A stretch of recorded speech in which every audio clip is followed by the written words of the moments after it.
Every time you say goodbye sa airport, every tear na pinipigilan mo, isa lang ang dahilan kung bakit ka lumalaban, your dream home.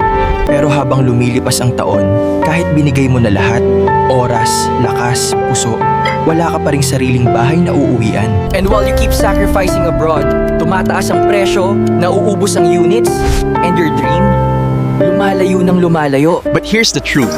May mga tahanang naghihintay talaga. Homes built for someone like you.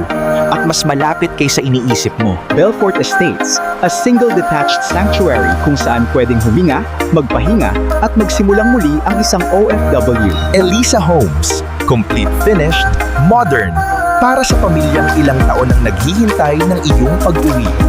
Ang Kathleen Place 5, a stylish and accessible first home. Perfect para sa OFW na handa nang gawin ang pinakamatapang na desisyon. Umuwi for good.